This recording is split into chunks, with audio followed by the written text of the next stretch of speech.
Hey, Stephen, thanks for the post. Daniel here.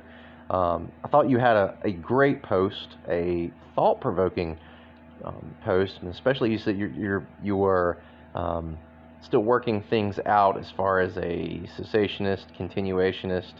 Um, my in-laws are very much continuationist.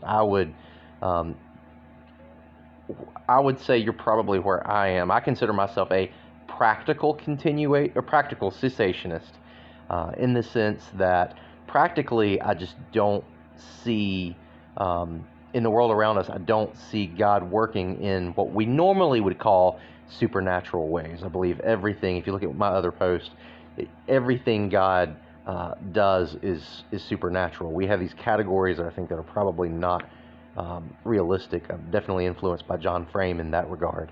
But I consider myself a practical cessationist because I don't see normally people being healed, people being brought back from the dead. But I do believe God does those things.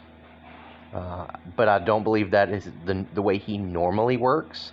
And if you look at the Western world, specifically the U.S., we have a lot of miracles purported here, more so than other countries. And I think a lot of that has to do with maybe um, the New Age movement, probably some televangelist culture and that sort of thing. It's just not legit.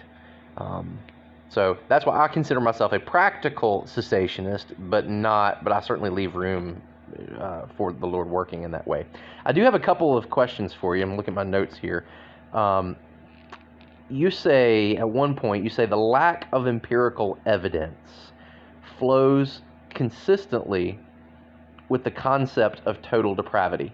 And I was just wondering what you meant by that. I think I know what you mean, but I was just wondering if you could be more clear about that. I don't know if you meant. I'm not sure.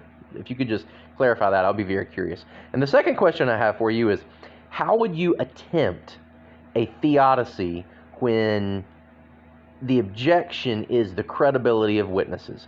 How do you defend? I mean, I'm not in a place, because I'm a practical cessationist, I don't feel like I have to defend miracles.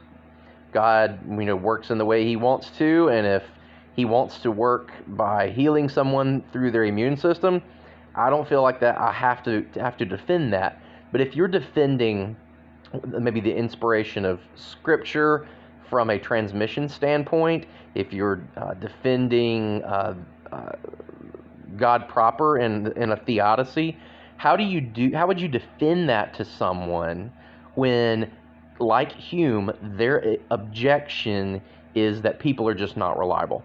Very curious to hear what you have to say about that. Thanks again for a great post.